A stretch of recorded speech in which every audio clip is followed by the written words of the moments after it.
se a mensagem tocar ao seu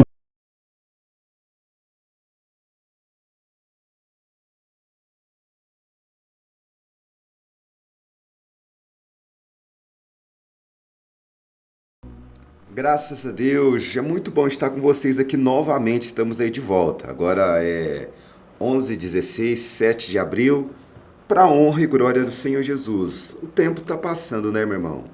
O tempo é curto e a gente não pode deixar a nossa oportunidade passar desapercebida, né?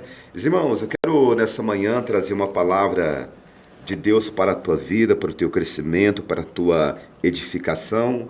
Livro Evangelho de São Lucas, no seu capítulo de número 14, versículo de número 25 até o versículo de número 27. Amém? Você que está aí na sua casa, tem condição de estar marcando para depois. É muito importante que você marque, se tiver possibilidade de marcar no celular, numa agenda. É muito importante a gente ter esse entendimento para que quando a gente estiver no culto, estiver em qualquer evento que estará usando a Bíblia ali, estará ali um pregador, um narrador, um orador ali diante da igreja, diante de qualquer situação, a gente possa conferir, né, para ver se, não por falta de fé, mas por crescimento, para que o nosso conhecimento no Senhor seja perfeito, amém? Diz assim, capítulo de número 14, Evangelho de Lucas, capítulo 14, versículo 25, 26 e 27.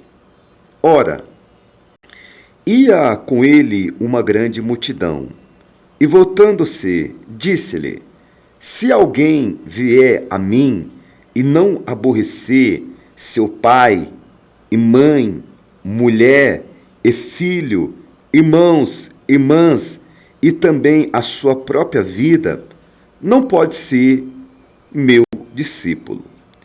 E qualquer que não levar a sua cruz e não vier após mim, não pode ser meu discípulo. Palavra da própria pessoa de Jesus, direcionada aos discípulos e direcionada também para mim e para a tua vida nesses últimos dias. Louvamos a Deus por esta oportunidade, pelo privilégio que é nos dado nesses dias de dificuldade, de trabalho. Mas como diz a Santa Palavra, que cada dia basta seu mal. O apóstolo Paulo, ele nos aconselha que a gente venha cingir os nossos lombos na verdade, para que assim nós possamos suportar o peso, o dia mal que vem ao encontro das nossas vidas. Aqui, essa passagem, essa palavra é uma palavra muito conhecida no nosso meio. Então, a própria pessoa de Jesus nos aconselhando que aqueles que querem, aqueles que desejam, aqueles que tomaram uma decisão de seguir Jesus, de se tornar Jesus, antes mesmo, ouvinte, que eu e você, dentro das nossas escolhas, pensasse em tomar qualquer decisão, Deus, desde a eternidade, desde a antiguidade, desde o começo de tudo, o Senhor já tinha traçado uma rota na minha e na tua vida. Antes mesmo que eu e você pensasse em dizer: Deus, Jesus, eu te amo, o Senhor já tinha nos amado primeiro. E aqui, diante desse texto aqui, Jesus está rodeado de uma grande multidão, e ele começa agora, ele se volta para aquela multidão, e ele deixa ali um conselho. Ele deixa um conselho: se alguém deseja, se alguém quiser vier até ele, é necessário que essa pessoa e não aborrece. Se alguém vier a mim e não aborrecer seu pai, observa Jesus dizendo: se aborrece seu pai, sua mãe, sua mulher, seu filho, seus irmãos, suas irmãs e ainda também a sua própria vida. Jesus está deixando aqui esse versículo. Esse versículo, ele fala por si próprio, Então Jesus está deixando muito bem claro, ele está deixando bem esclarecido, para que eu e você nesta manhã entenda qual é o verdadeiro propósito de Deus na nossa vida. Então é necessário que essa pessoa, Jesus, entenda o texto aqui nesta manhã. Jesus não está sendo ignorante. Jesus não está pedindo para você escolher quem que você deve amar. Não, Jesus não está dizendo em questão a pessoa que você vai amar. Não, mas Jesus está dizendo que você precisa aborrecer sua mãe, seus parentes, se você quer servir Jesus.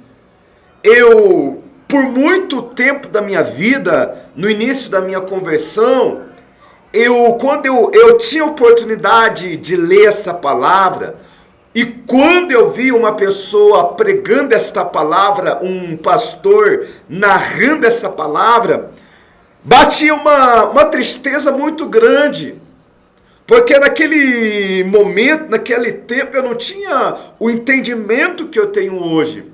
E naquele momento eu entendia que o pregador, a Bíblia estava sendo agora, estava muito pesado em questão que a Bíblia estava sendo ignorante, que o próprio Senhor Jesus estava ignorante agora ao ponto de fazer eu escolher as pessoas. Não. O fundamento do texto aqui não é o ponto de vista que eu estava entendendo. Não está falando aquilo que eu estava entendendo naquele momento. Eu pensava que Deus estava agora, não, quer dizer que eu não posso ter mais mãe, que eu não posso amar minha mãe, meu pai, minha mulher, meus irmãos, as pessoas. Não. Jesus está dizendo aborrecer. Eu cresci num lar, na minha família, a minha parentela é dividido. Cada um cultua, cada um tem a sua crença, cada um tem o seu ponto de vista. E desde pequeno eu aprendi a ir em procissões, nada contra. Eu não estou pregando contra os católicos, não, estou pregando palavra de Deus e contando aquilo que um dia fez parte da minha vida.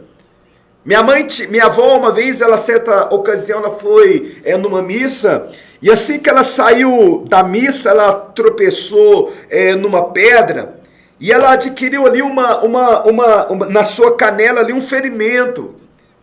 E esse ferimento não curava. Ela passou em vários médicos, fez várias simpatia, e aquele processo daquele machucado cada dia mais ficava pior. E eu lembro que a minha avó, ela passou a ter dificuldade de andar por conta daquele ferimento, por conta daquele machucado. Mas ela não perdia uma missa. Naquele tempo, eles reuniam na casa de um, na casa do outro, para poder orar, rezar o terço.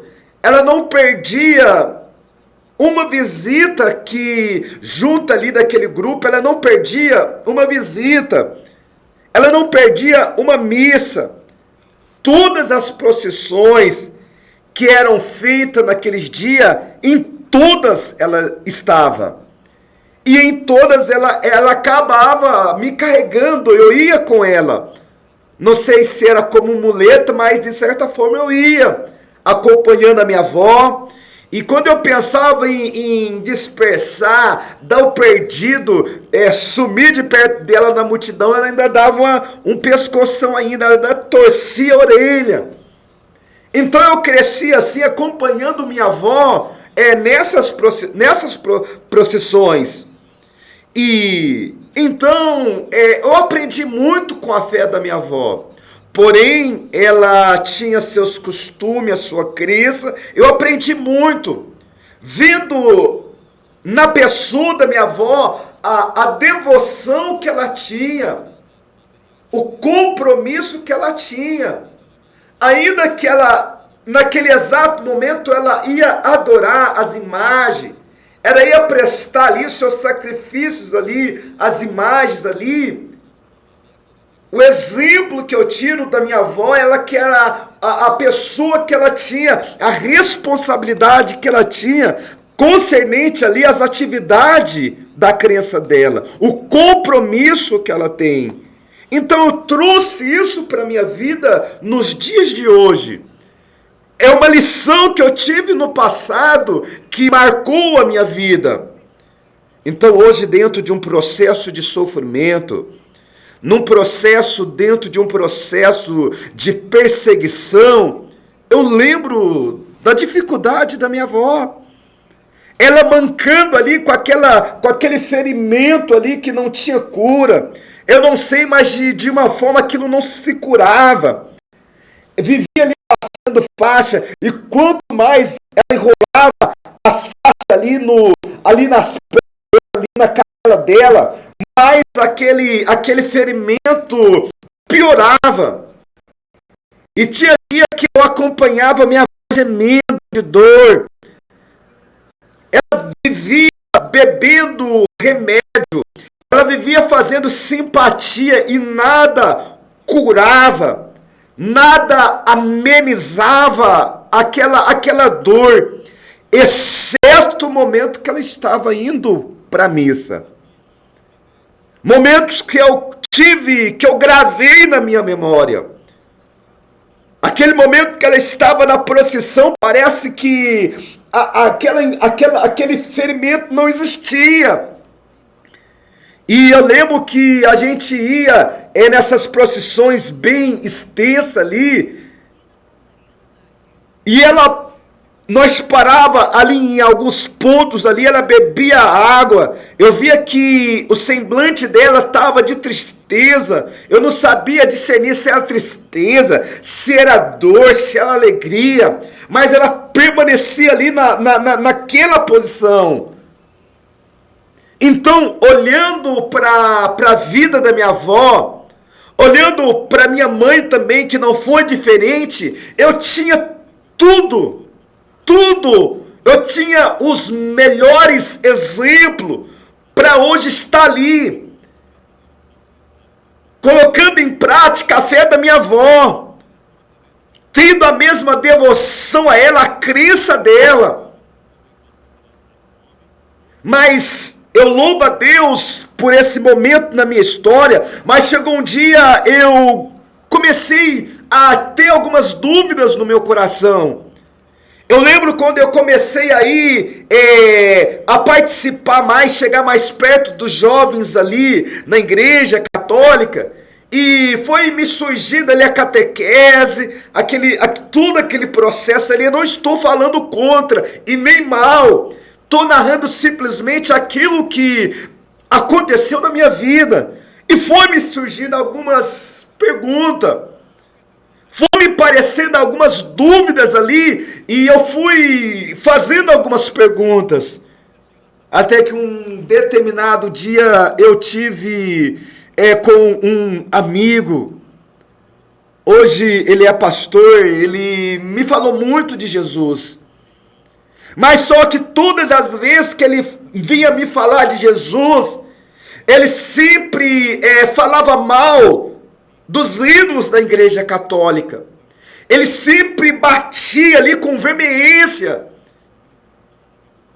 E eu ficava muito bravo, eu ficava muito revoltado com ele, porque era um desrespeito pela forma que ele queria pregar para mim, ele queria me evangelizar, mas porém do modo errado, irmão. Nós não precisamos ofender a crença de ninguém, nós não precisamos falar contra a crença de ninguém. Nós só precisamos ter o entendimento de falar o que está na Bíblia, de pregar aquilo que está na Bíblia. Você que está aí, jovem, até mesmo você, meu irmão, que já tem alguns anos, você que foi aí consagrado a algo dentro da sua denominação, você não precisa de mais nada a não ser palavra, Bíblia. Então pregue a palavra de Deus, sem ofender ninguém. Só prega o que está dentro da Bíblia. Então aquilo para mim, eu fiquei muito revoltado da maneira que ele queria me expor. Então eu via um Deus ruim. Eu tinha para mim que Deus era ruim, que Deus era um Deus que não respeitava, que era um Deus tirano, era um Deus cruel. E até chegar o momento da minha conversão, houve da minha parte uma grande resistência nesse sentido.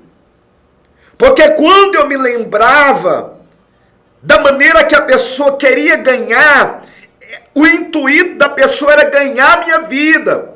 Era ganhar a minha vida para Jesus. Mas porém da maneira errada.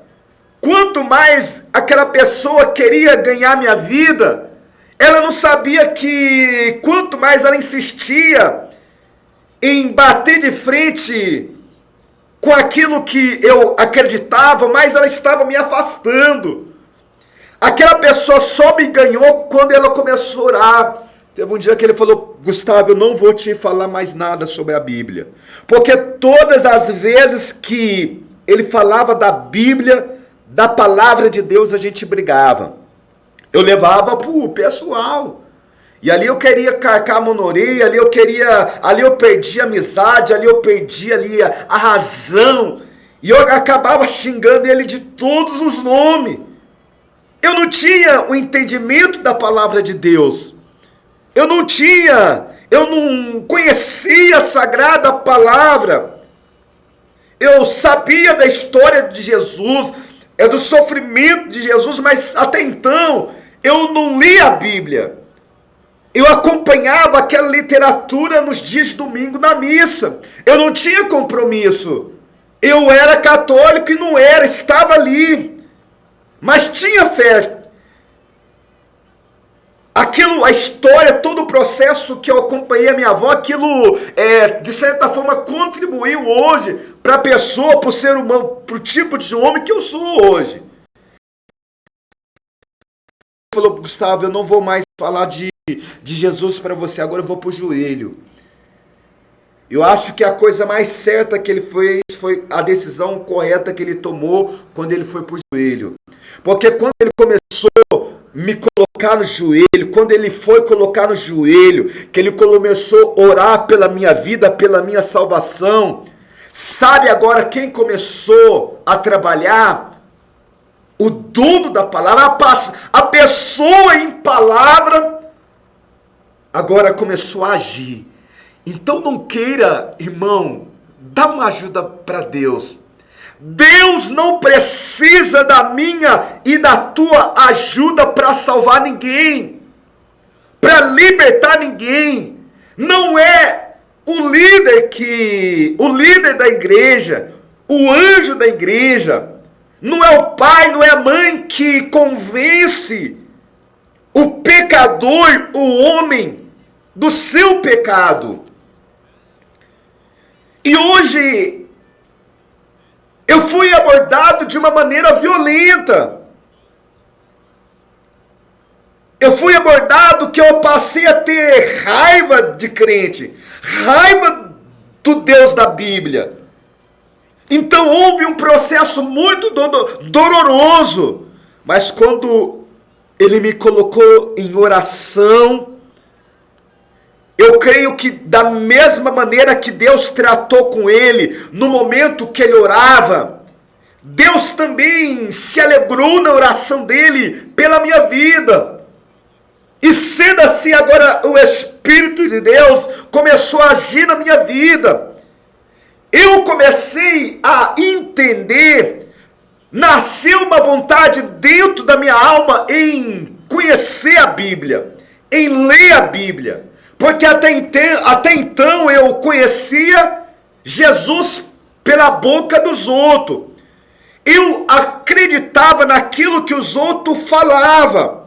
Não, nasceu agora a vontade dentro de mim de conhecer. Deus pôs essa vontade dentro, é Deus que põe no coração do homem essa vontade de conhecer. Então eu comecei a ler a Bíblia.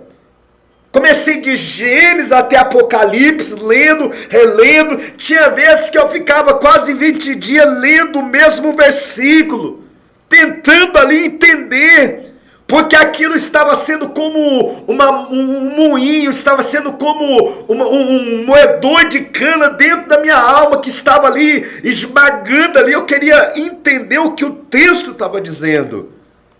Então houve esse processo. Aí chegou um momento da minha vida, dentro desse processo, que eu fui percebendo algumas falhas em questão de entendimento bíblico. Eu comecei a ver que aquilo que estava as pessoas me ensinando dentro da igreja, não era aquilo que estava dentro da Bíblia. Eles falavam uma coisa, aí eu comecei agora, tudo que eles falavam eu anotava. E comecei a ir para a Bíblia para ver se conferia. Então eu comecei a entender que não estava batendo as pontas. Não, tem alguma coisa errada aqui. Tem uma coisa errada aqui.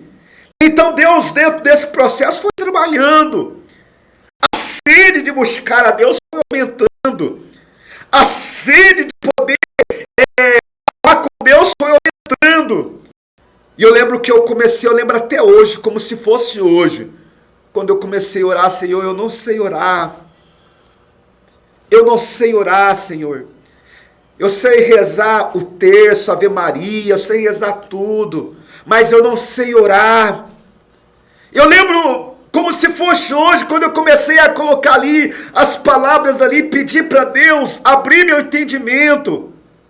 E quando Deus começou a trabalhar em mim dentro desse processo, aí agora eu comecei a entender o que eu estava dizendo, o capítulo 14 de Lucas, que agora eu teria que fazer uma escolha, que eu teria agora que fazer uma decisão, que eu teria que aborrecer agora minha avó, teria agora que aborrecer minha mãe, que eu teria que aborrecer agora a minha parentela. Eu tive momentos bons ali, meu irmão, ouvinte, foram momentos que marcaram a minha vida. Mas depois que eu entreguei a minha vida a Jesus, eu não ignorei, eu não desfiz do meu passado, eu não desfiz daquilo que eu vi, mas eu tomei como base experiências. Eu aproveitei aquilo que eu aprendi, irmão, em questão da sinceridade da minha avó, da devoção da minha avó, da minha mãe, vendo o trabalho deles ali. Então eu via, nossa, para você ver, hoje vivemos um tempo que qualquer coisa a gente temos justificativa para tudo. Naqueles dias, todo domingo a igreja não cabia de pessoa dentro da igreja ali no São Judas. Tinha pessoa até ali na pracinha ali. E hoje é uma dificuldade para nós que conhecemos a palavra de Deus. A igreja vive uma grande dificuldade. Quando se trata de oração, no meio de 100 pessoas, tem uma turma de 15 que vai ali. No meio de 100 pessoas, no meio de 10 pessoas, são 3 pessoas ali que estão ali na oração. Então esse é o processo que a igreja, essa é a realidade da igreja. Então quando a gente vê aqueles que não têm a mesma crença do que a nossa, quando a gente vê aqueles que não têm a mesma opinião, que teve a mesma escolha do que a gente, quando a gente vê o progresso dele ali, a gente não vem ali, tem inveja deles, não. Eles vão nos trabalhos, eles estão nas atividades, em todos os eventos eles estão em massa, eles estão ali unidos. Aí você pode colocar qualquer questão, você pode levantar qualquer questão acerca deles, mas eles vão com sinceridade, eles estão unidos, lutando na mesma causa. E muitas das vezes eu e você que estamos dentro da igreja, a gente quer fazer divisão dentro da igreja, a gente quer centralizar as coisas, nós queremos ser o centro de tudo. A gente se esqueceu que o centro da igreja é Jesus Cristo de Nazaré. Jesus sim é o centro da igreja, meu irmão. Então Jesus está dizendo aqui, irmão, que nós vamos ter que aborrecer. Aí então eu entendi o que o texto estava dizendo. Não, eu vou ter que fazer a minha escolha. Ela não vai deixar de ser minha avó. Ela não vai deixar de ser os meus parentes. E eu vou fazer as minhas escolhas agora, eu vou traçar o meu caminho, eu vou entender o meu chamado com Deus, o meu negócio é com Deus, mas eu tenho uma família, eu tenho parentes, eu tenho um laço familiar.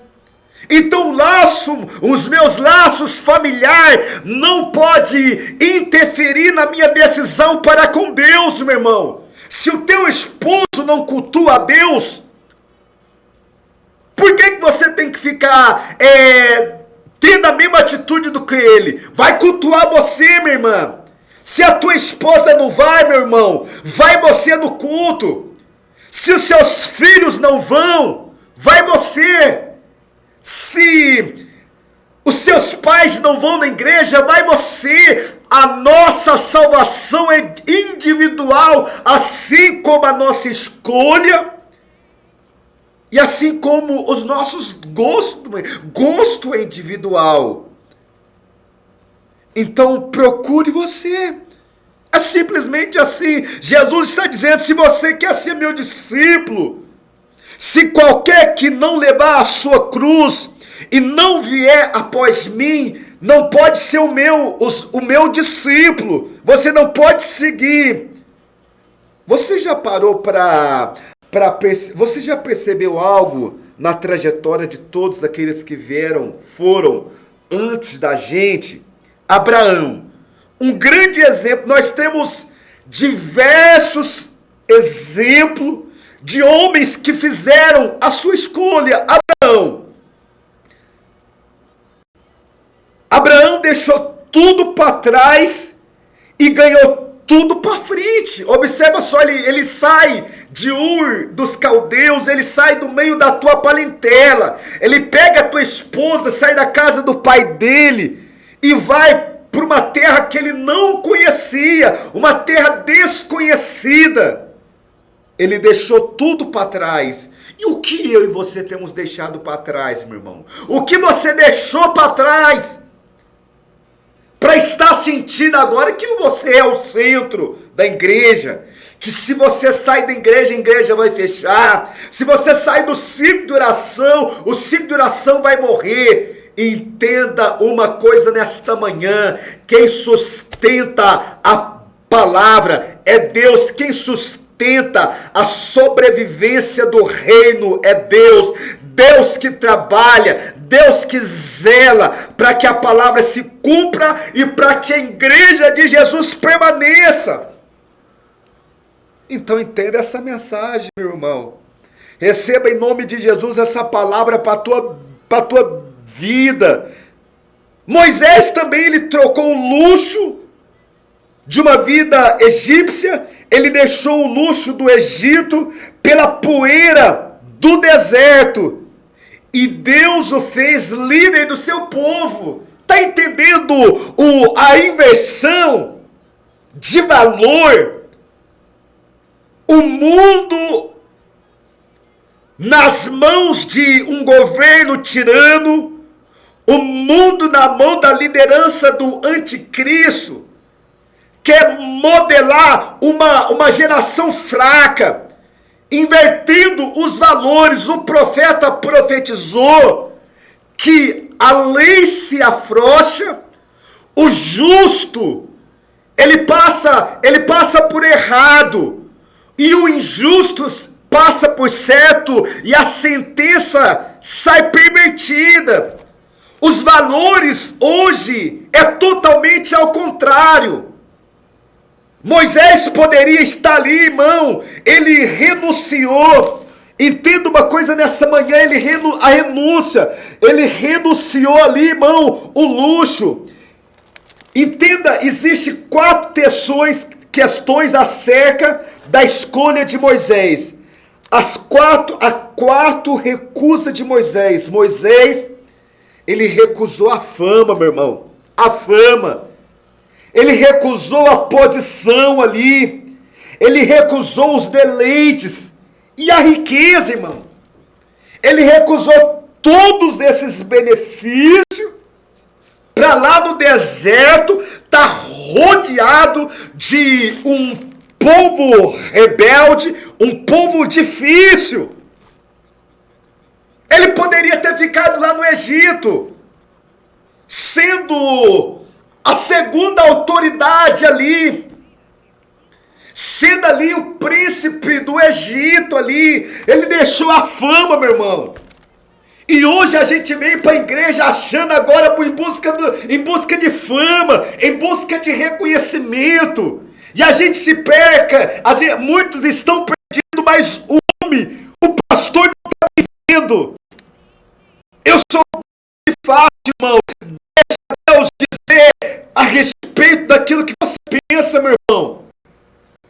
Permaneça na tua posição, permaneça na posição que Deus te colocou, e seja humilde no Senhor, tenha humildade na presença de Deus e na presença do homem. Deixa Deus te exaltar. Porque a exaltação que o mundo exalta o homem passa, é passageira, é momentânea. O homem se esquece do dia para a noite. A promessa do homem morre, tem um final. Mas a promessa de Deus, ela é eterna, meu querido, minha querida.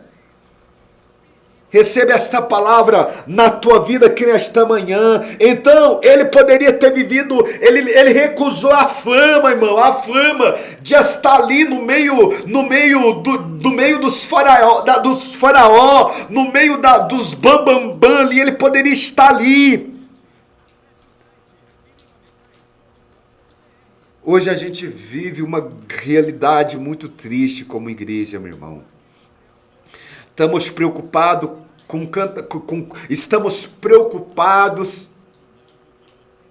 o número, com a quantidade de pessoas que estão nos perseguindo nas nossas redes sociais. Estamos preocupados com quantos joinha a gente vamos ter, com quantos likes que a gente vamos ter, qual que vai ser a nossa fama nas plataformas. Que nós se esqueceu do principal, do fundamento da igreja de Jesus, da nossa missão, do nosso propósito. Então fuja, irmão, da fama. Jesus não te chamou para ser estrela, para estar ali com uma plateia aplaudindo você quando pregar, quando você louvar. Só o Senhor é Deus, só Ele é digno de toda honra e toda glória, irmão. Se afasta da fama. Ele recusou a posição que ele estava, irmão. Ele teria, se ele tivesse lá no Egito, uma vida de deleites, de riqueza. Ele teve que fazer a tua escolha, irmão. Ele fez a tua escolha diante de Deus, porque ele entende o chamado de Deus. Ele trocou o luxo do Egito pela poeira do deserto, meu irmão. Então foi comendo a poeira do deserto que ele entendeu o objetivo verdadeiro de Deus na vida dele, meu irmão. Estamos preocupados com o luxo. Estamos preocupados com as coisas dessa vida, que são elas passageiras, é momentânea. Daqui um pouquinho tudo vai ser esquecido, irmão. Daqui a pouquinho tudo vai passar. Então, quando tudo passar, quando tudo isso acabar, você vai se encontrar na mesma posição e você vai ter que começar da onde que um dia você caiu, você abandonou. Peça a Deus que não seja tarde. Ore a Deus para que aquele dia não seja tarde, para você se arrepender no Senhor. Amós deixou o trabalho de colhedor de figos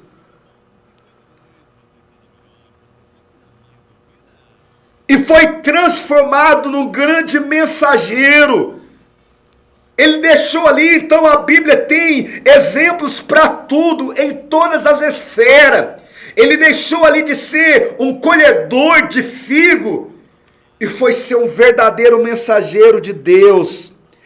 Pedro e João, eles deixaram as suas redes. E o que Jesus fez dele? Pescadores de almas. Enquanto eles estavam ali, Pedro e João pescando ali, eles deixaram as redes, irmão. Então deixa para trás, meu irmão. Deixa para trás e vai servir Jesus. E vai servir Jesus. Eles deixaram para trás. Barnabé, ele deixou seus bens. Ele deixou seus bens para a igreja e se tornou um grande companheiro do apóstolo Paulo. Olha que privilégio, irmão. Ele poderia permanecer com as suas riquezas ali e vivendo a vida dele. Mas será que esse é o propósito de Deus? Deus te colocou aqui na terra só para comer arroz e feijão? Para jantar, para almoçar, para tomar um banho, só isso? Esse é o propósito de Deus? Paulo trocou todos os privilégios pelo apostolado aos gentios. Paulo é um homem com grande formação, a mesma formação que teve Moisés. Ele foi um homem com grande formação, tinha muito privilégio. E ele deixou ali, meu irmão, ele deixou ali e se tornou apóstolo dos gentios. Agora, o maior exemplo da história, irmão, Jesus deixou seu trono de glória para vir neste mundo, irmão, para vir a este mundo. Olha lá, irmão, ainda morreu crucificado numa cruz. Padeceu por causa dos pecadores, padeceu por nossa causa, pela humanidade. Ele trocou ali a sua glória. Então entenda isso, meu irmão. Se quer vir após mim, e qualquer que não levar a sua cruz e não vier após mim, não pode ser o meu discípulo. E ainda também a sua própria vida não pode ser meu discípulo. Então, o processo é um processo de escolha, irmão. A sua escolha que vai definir, irmão, qual será o seu futuro, o seu lar. A decisão é tua e não é nossa. Essa é a tua decisão, meu irmão. A decisão é tua. Você vive da maneira que você quiser viver, irmão. Você só não pode pensar que Deus está concordando, que Deus está te aplaudindo com todas as suas escolhas.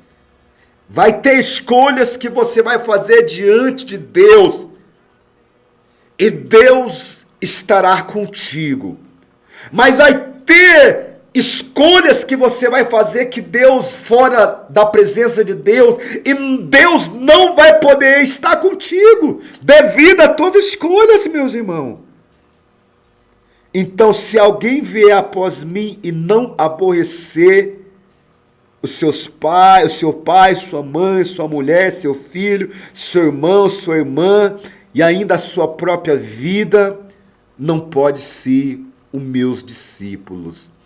Essa é a palavra de Deus para a tua vida, irmão. Pensa nisso nesta manhã. Um evangelho simples, mas um evangelho de escolha, de renúncia. O que você está disposto, irmão? O que você deixou para trás? O que você perdeu? Você pode ter certeza que uma vez que você toma uma decisão para causa, para verdadeira causa, por verdadeiro objetivo, você pode perder para ganhar, meu irmão.